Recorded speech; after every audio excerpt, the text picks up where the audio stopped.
Hi everyone, it's Kathleen. We are back today so I can show you the progress of my Slit Slot needle book. I'm making two of them. I'm making one that has a ribbon embroidery cover and another one that has a plain cover. I might cover it in the future, I'm not sure.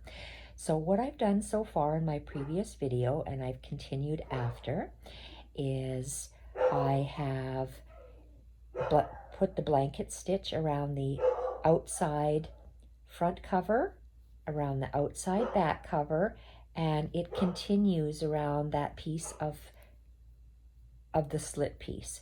So I have also added on my little squares of various colors of pink wool that I wanted to add, because in my needle book, when you open it up, all my needles are going to be on the right hand side, and this is not finished yet. I'm going to show it to you as we go. So I have various different colors of pinks because this is going to be my pinkish needle book, and I have collaged 3 different sizes of wools on the right hand side always. So I'm going to show you how I blend the wool pieces so they flow really nicely, and I'll show you how I'm going to finish that. So this is not finished because it does not have the blanket stitch around the 2 inner pieces, or on the, this is still the same inner piece. Let's put together this Slit Slot needle book to show you how easy it is to put together and to take apart. This is a red tomato that I bought brand new from the store, and I just covered it with that beautiful Anthropologie wool jacket that I took apart, as well as the little green part from that vest. So I really like it. It's just a circle that it's almost like creating a yo-yo is how I did this, and love it. It matches my needle book. So I'm going to put that to the side, and let's have a look at how we would assemble this. I'm going to move my scissors out of the way because I'm going to need this space in a moment. So in my Slit Slot needle book, you have 2 outside pieces. The 2 outside pieces have a slot. This is the front piece, and mine are approximately 4 inches by 6 inches. You can make yours whatever size you like. So you need 2 outside pieces, and I have done a blanket stitch around the slot and a blanket stitch around the outside on both of those pieces. So these are the outside pieces. So I'm going to fold the wool in half so the slot is on the inside. Same with this one, the slot is on the inside. So the next 2 pieces of my needle book, they are slit pages, meaning they're cut inward from the edge, still 4 by 6, and I have tacked on some of these little squares, and I'm going to show you how I'm going to finish them in a minute. So these ones have the blanket stitch all the way around the outside and all the way around the outside. So I want my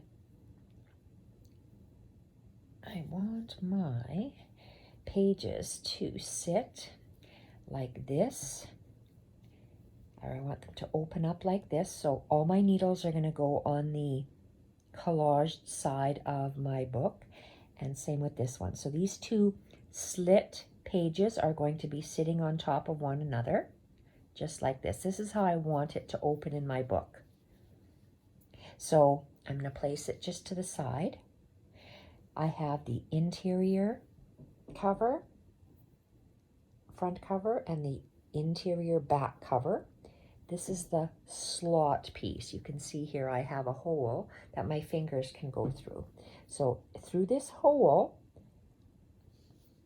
I'm going to place my pages, because this is how I want my book to look like this when it's put together. I'm going to take those 2 pages and insert the left side of those pages through here, through this slot, and straighten them out.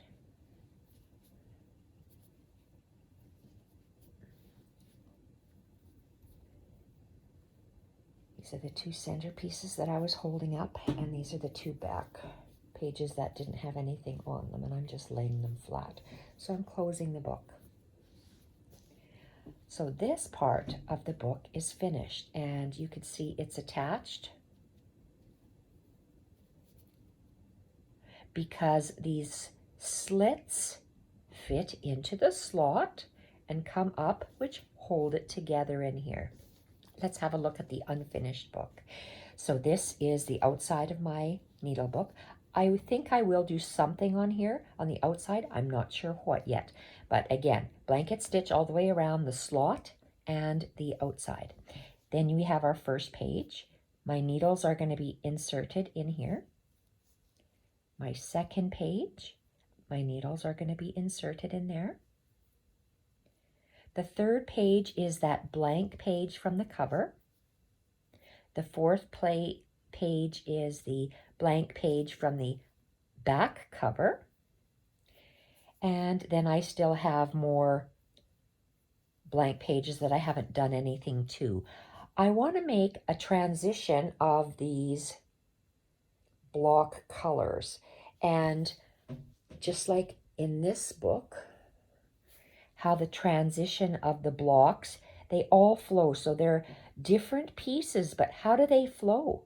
I'm going to show you how I make mine flow so it gets progressively with different pieces of the wool.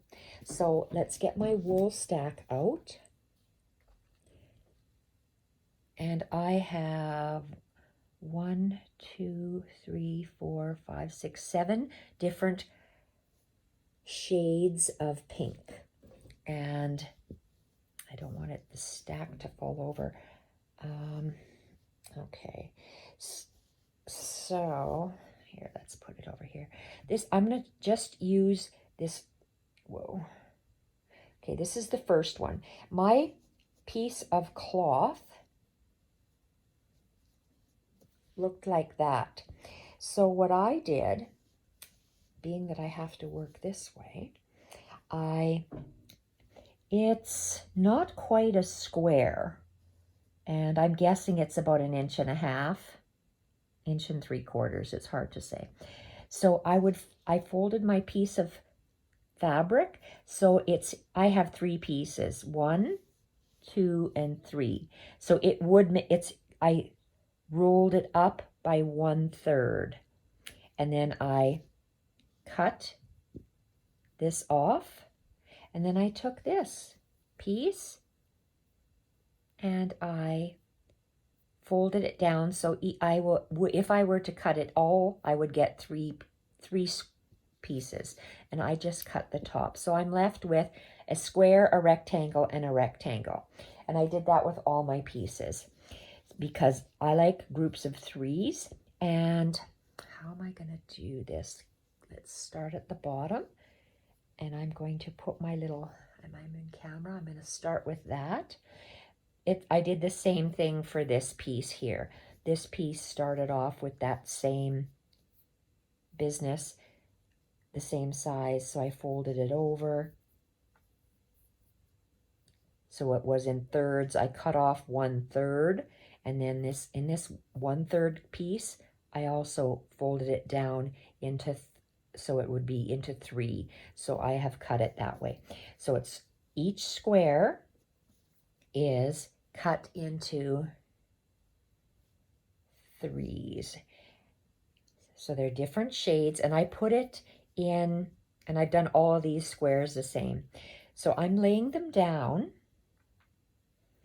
how they're attractive and flowing to my eye. And it looks like that's getting to the top. So I'm looking through the lens here. So I'm just going to move this one to the bottom. And then this one. And then this one.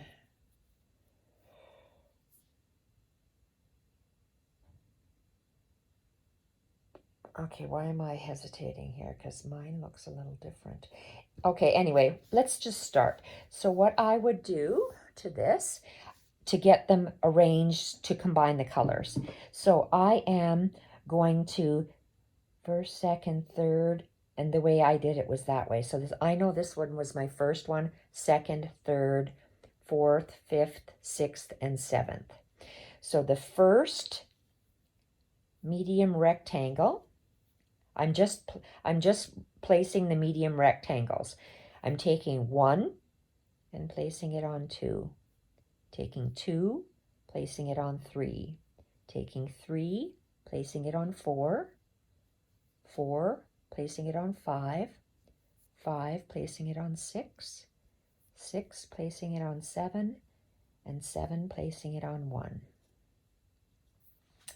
Now I am going to take,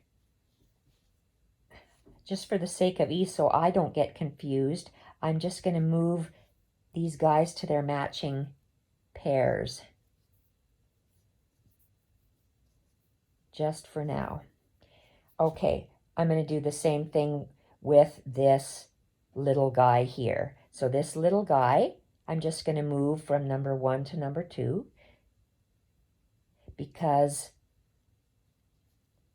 you're just progressively getting, so I'll have block 1, block 2, block 3. So you'll see in a minute when I move this over here. So it's like 2, 3, 4, 3, 4, 5, 5, 6, 7. So they each get progressively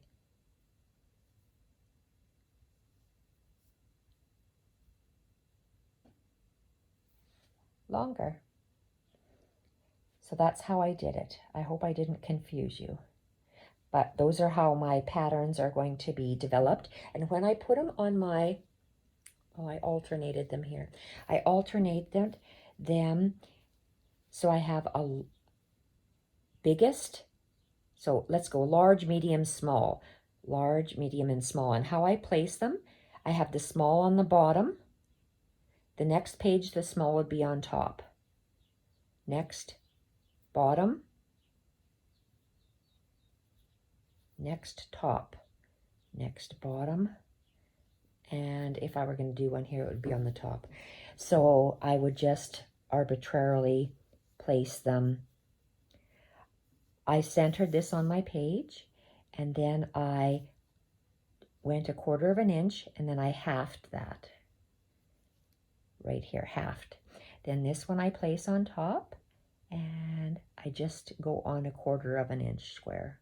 So that's just what I did, and I do that to every single one for my pattern design. So I'm just going to stack these up, get them out of the way, and I'm going to keep them in the same order.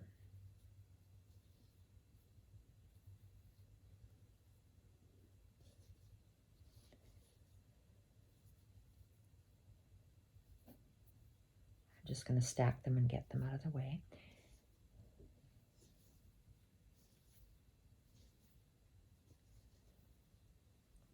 Okay, so let's work with this needle book because it has them already.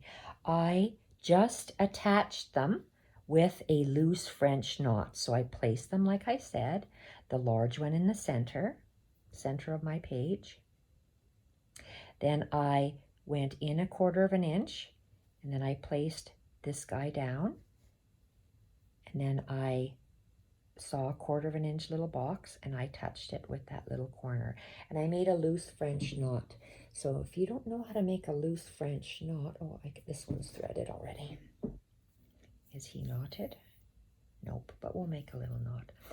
I'll show you how to make a loose French knot. At least that's how I made mine. You can do whatever you want. This is just how I did it, and this is I'm just showing you what I did. So to make a loose French knot, let's make one right there. So to make a loose French knot, you just come up.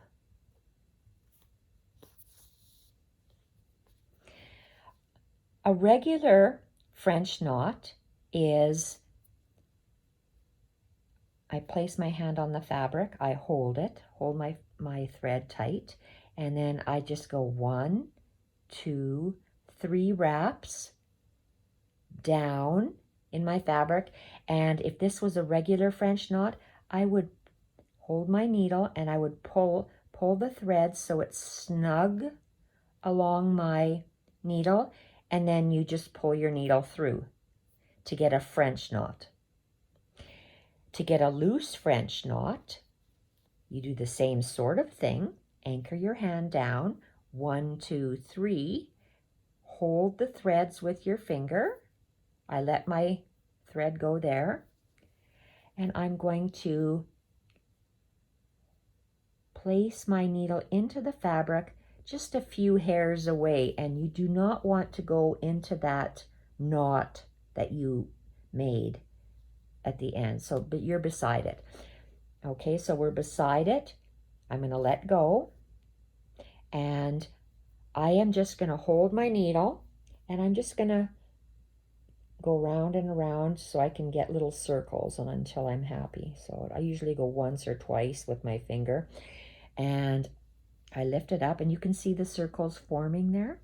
So I'm just holding the circles with my thumb and my finger, and then I'm just going to push it through until it catches. You can see that? So you get like a couple little loops that are tagged down. That's a loose French knot. And I'm going to make a knot in the back to secure it. And I'm going to cut that off. So that's just a loose French knot. I'll show you how to do it again, in case you don't know how to do it. And I anchor, in case my French knots are going, if they were continuing and I was continuing to put more loose French knots, I would still put a knot at the back to secure it so the loops do not come out, but I would not cut it. I just continue and make. So I have make more French knots. So I have a knot. Okay, so where else would I like? Let's get one down here. So let's come up, and it's just snug on there. And I rest my hand and go 1, 2, 3 wraps.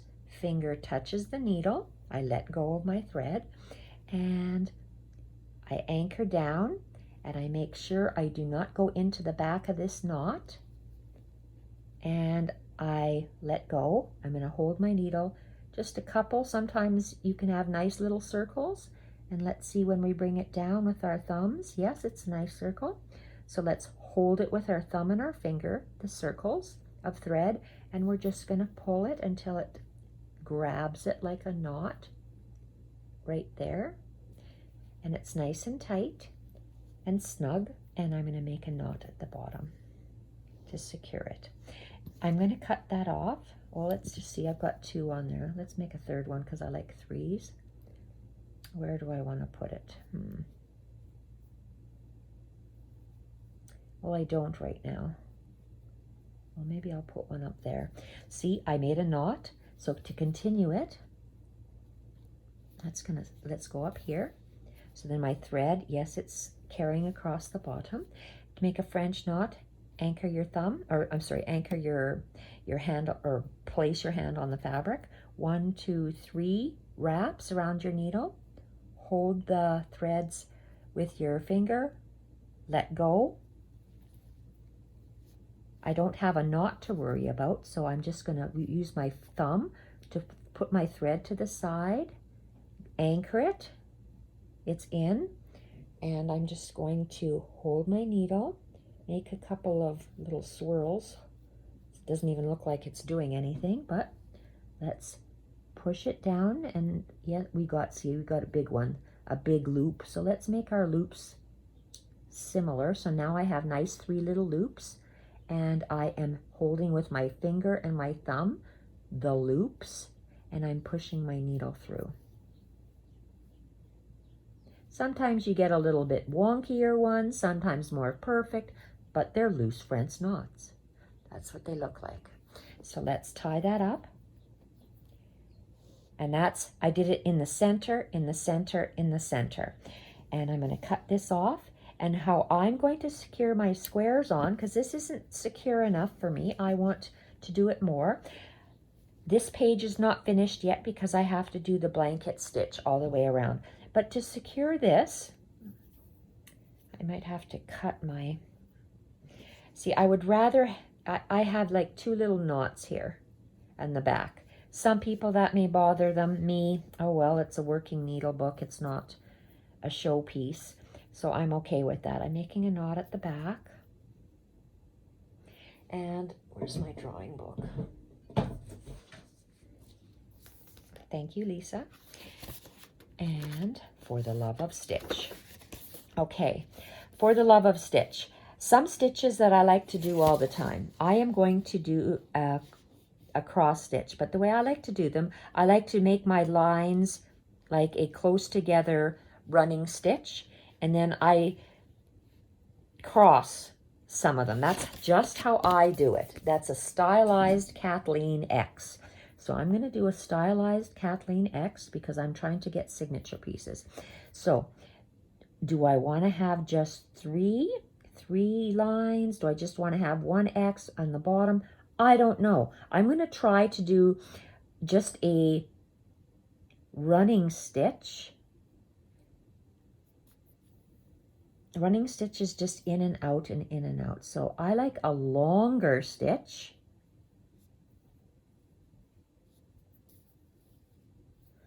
And then I like a shorter one coming up. So a short little bite like that. So there's only a short little space there. And let's make, I can never get my distances the same. So I'm just going to try, put that one there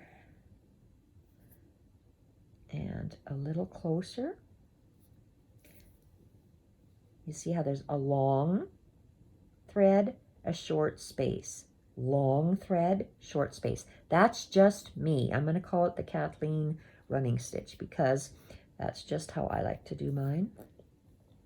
Running stitch, you just go in and out, in and out, in and out of the fabric, and they're probably all the same. The space is the same distance as the stitch, but, and you look at that. My stitches are all different lengths. Why? Because I'm Kathleen, and I can't figure out how to get them straight, even though I've been stitching for probably 50 years. I still can't get them straight.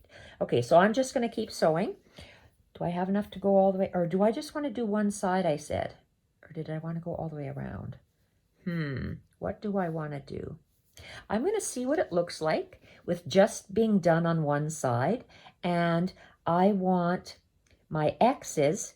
I've got 4 X's. Do I want to have all 4 X's?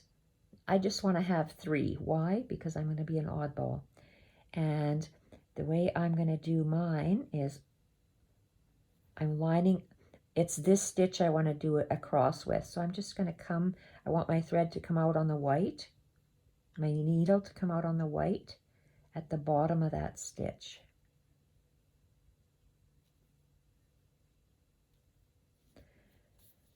And I'm going to, so this bottom leg for me, for Kathleen's cross stitch, is longer and it's shorter on the top. Cross stitch is the same length. Mine is irregular because I want to create a different, unique cross stitch. That's why. And that's how I do mine, and that's why I call it like Kathleen's cross stitch, because it's wonky, and that's just the way I like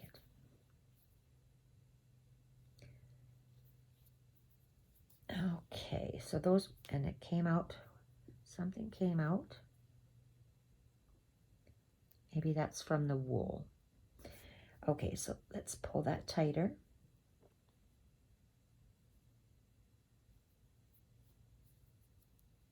Okay, so I have 3 X's and a line. I'm going to try the same thing here. So let's fasten off over here because I don't want to carry it through. And trim that off. And my thread is very small. It is very small, and I don't have enough to do 2 X's and a line, so I just have enough to do 1 loose French knot. So I'm going to make a knot, and I'm just going to, I guess I'm going to have more French knots here. So let's have, do we want to have our flowers at the base? I don't know. Let's just tuck one in here, because I have just enough thread to do 1 loose French knot. So again, rest, 1, 2, 3 wraps, hold, and make sure I'm not into the knot at the bottom. Rest, hold, get my circles down, and pull. There we go. So we have a little French knot, loose French knot, and tie. And now I can throw this end in the garbage. Let's reload our needle with thread. And this is all I have left from a full roll. Does it say how many yards I have on here? If it does, I can't see. It doesn't tell me how long this is. But I need a nice long piece for this. I'm going to tie my end, and we're going to continue anchoring down this little piece. It's like primitive stitches, this. You can do it however you like. That's just what I'm doing to my needle book. And mine's not going to be perfect because it's a working needle book. It's not a display needle book. So I did 3 X's and a line. So here on this side, I'm going to still make 4 straight stitches. Whoops. Or they're called running stitches. So let's just anchor this, and let's go. I can't go up because look at how wide my space is. So this is called a stab stitch when you go straight down. Let's go, it's too big. Let's go down. When you stab into it and go straight down, and then you come up, that's called a stab stitch. And I need 4 stitches in here. So that's 1, that's 2. I could be going a little bit closer to the edge, I think. 3, I'll move over, maybe my line will be a little bit wavy. And 4. And I'm going to do the opposite now on here. And what I mean by that is, okay, let's turn it around. So there's the 3 X's are on the bottom here. So the 3 X's are going to be on the top here. So my first X is going to start there. So I have to come out.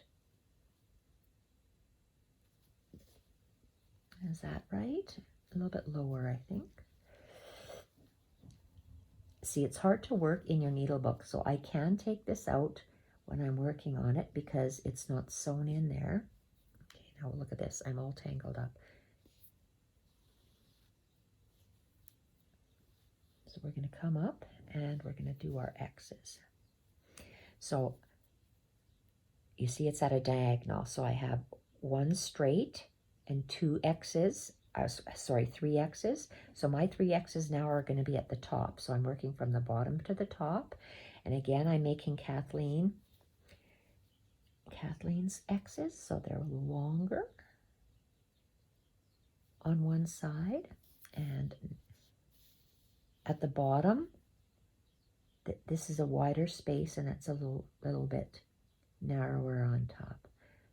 You can do perfectly equal X's, which are the norm, but I'm doing the wonky Kathleen's.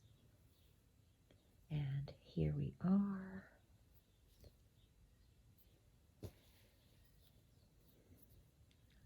Oh yes, I thought I almost did a wrong thing, but no, because they're opposite here.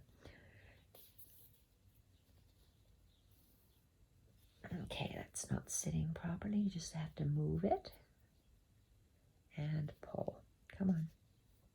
There. So that's the way it's going to sit. I like that.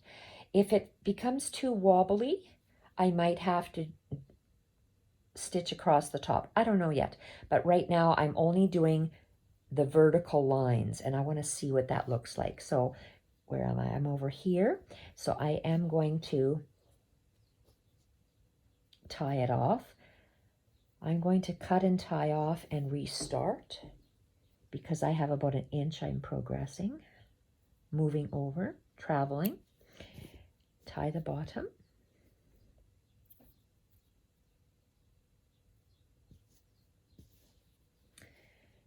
Okay. And let's open this up. Okay, it's going to be easier for me to work on if I take out this sheet.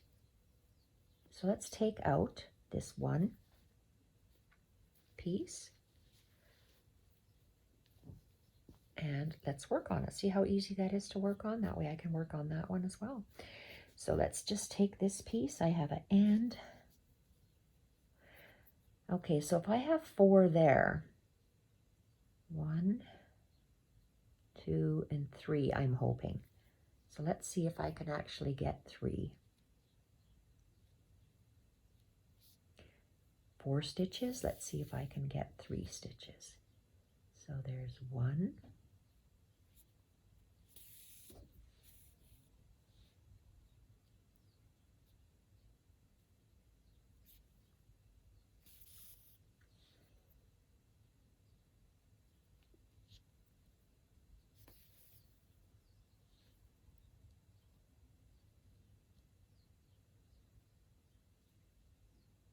I just like my running stitch for the thread to be longer on top that I see and the stitch to be narrower. That's just a personal preference. So I call it Kathleen's running stitch. Okay, so I have 3 here. I'm going to put 2 here, 2 X's, and then I'll have 1 X there. So I'm going to, if I just finished the bottom, so I'm over here. So I'm going to put 2 X's here, so I have to come out on the white and go down close to the top left. Come out on the outside of that wool, cross over and go on the inside of the wool. And I'm going to turn over and I'm going to knot it because in this case I have what looks to be about 1/2 inch to travel. So I'm going to see how long that is, and maybe oh, that's very short. So I am going to, I have to go in about like this. So that's where my thread has to travel. So because I'm working in wool, and I'm going to go in my white wool, and I can feel my thread. I can feel my needle is just in between the white wool and the pink, and I'm going to come out on the pink. So let's pull it through, and my thread is hidden. So where is it actually? It's right here inside here because you can't see. It's hidden. It's traveling in between the 2 pieces of wool, so it won't get snagged by me when I use my needle book. So I'm going to do 3 identical stitches. So that's 1. And because my running stitch would be like this, I have such a large traveling space. Personally, I prefer a small. So I'm doing a Kathleen running stitch with a stab stitch, and I'm going to come out. I'm adapting the stitch for my own personal taste. There's no reason why you can't do it. There's no stitch police that's going to come out after you. It is my needle book, and I can stitch it how I like. And I'm going to use this kind of running stitch because I love it. And we are going to, okay, you see how the right-hand side has the X's on top? X's on top. The left hand side has the X's on the bottom, so I'm going to have 2 X's on the bottom here. So where am I? I'm at the bottom. So my X is going to, a knot.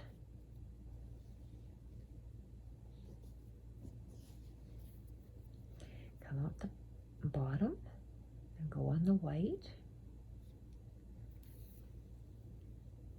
and come up wider and go down just off.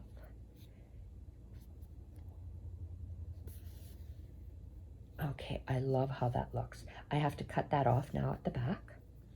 You see how those loose French knots look like flowers or roses to me?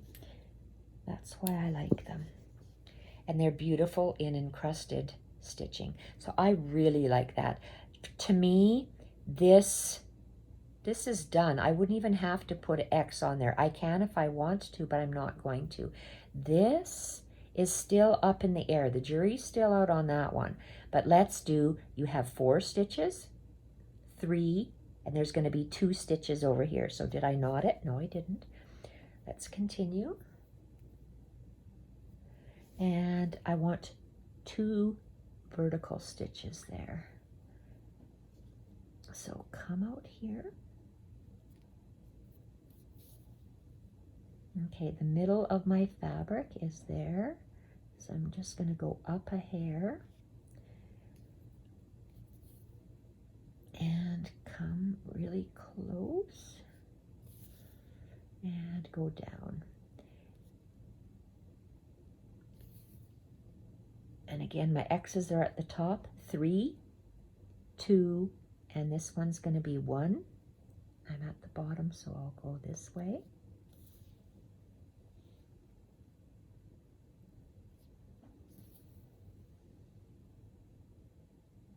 Beautiful. I'm going to tie a knot because I don't want that stitch to move. If I pull my thread, if I'm carrying it underneath my wool, it could make this cross stitch a little bit tighter. So I am going to make 2 stitches this way. I'm at the top of that bright square. So, okay, I have to come out here. And you see I'm still traveling about half an inch. So I have to come out somewhere around there. So I'm going to bury this thread. I'm going to hide it in between the white wool and the pink wool. And I am too far on the edge. Okay, so here I am.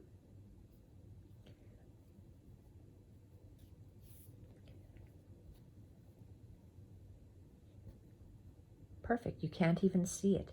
It's actually, where is it?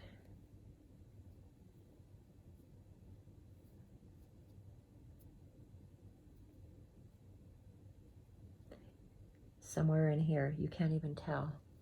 Okay.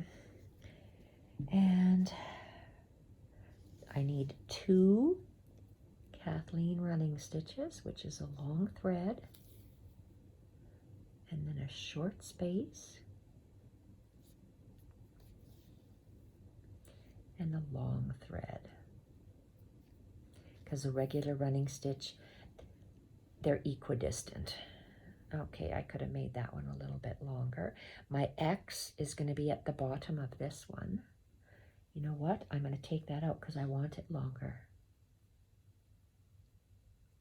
Okay, let's take this out.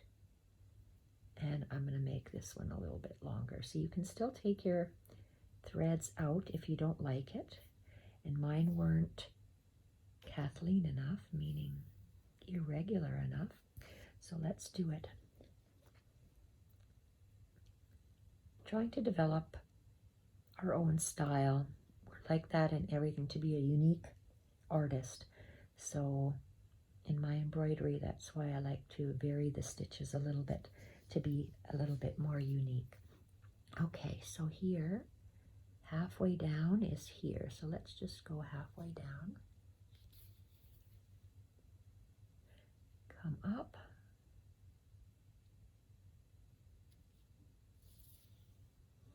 And let's make it a little bit longer stitch. And making our X at the bottom this time. And off the pink onto the white. Okay, that looks really nice. I got a loose thread here. Okay, I really like how that looks. I'm still on the fence as to whether I want to, because I'm going to be using this lots, I think I am right now going to just do running stitches. Okay, I made a single knot. Let's knot this. And let's take a look at this. Okay, I'm going to be having lots and lots of needles that are going to be in and out of here. So I do need this piece of fabric, this piece of wool, to be secured in here. So there's not enough space to put a stitch in there. So I need a couple of running stitches in here and a couple of running stitches in here. So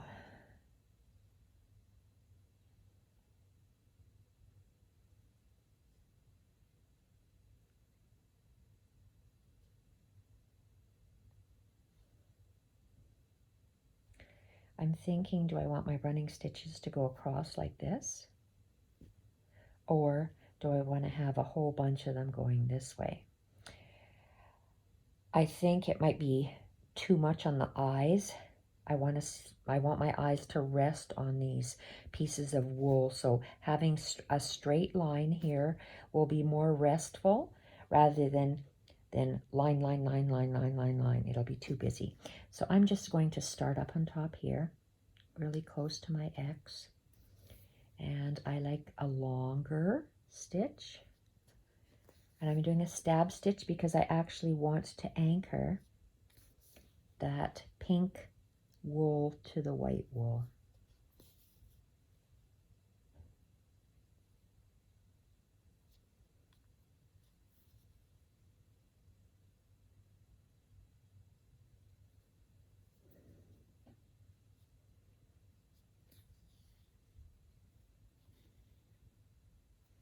Yes, I'm happy with that. Okay, I don't know why. Unless I'm going in and out the same hole. We'll have a look in a minute. Yes, my pink barely caught, so I went too close. So if you make a mistake, let's take it out. And I made a mistake because my needle went in the same hole to the front as it did through the back on the white. So I didn't leave enough space. My needle was angled. So let's just go straight down. The top was okay, but making sure we're a little bit to the side. And okay. Yes, I was too close. So you do want a space. And again, my running stitch, you see the smallest running stitch for mine would be, for my eyes is going to be too big. People want them the same stitch length, that's fine. But again, we're doing Kathleen's running stitch because it's a little bit wonky. I want to have the thread longer than my space between them. My gap between the threads is what I'm trying to say. Pull my thread, make sure it's nice and snug, and okay, I'm going to have to make these two a little shorter. So if that's way, is it way too long? No, it isn't. Let's just make it long. There we go. We're going to finish off like this. It might be a little bit irregular, but I think that's fine. So I am going to tie that off. And because I have to come down quite a bit, I'm going to cut it. And yes, I have a lot of knots on the back. Some people might not like that, but it's my needle book, so I have to look at that. And the last line for today is just here, and I might have, say, 3 stitches. So let's turn it upside down, start at the top of that X, really close, and let's go. Oh, I want 3, so it's 1/3 of the way this way. Okay.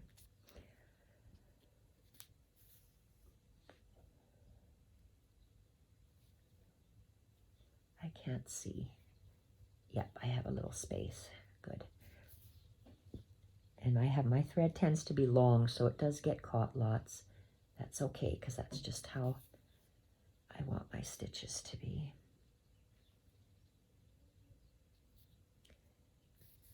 And the last stitch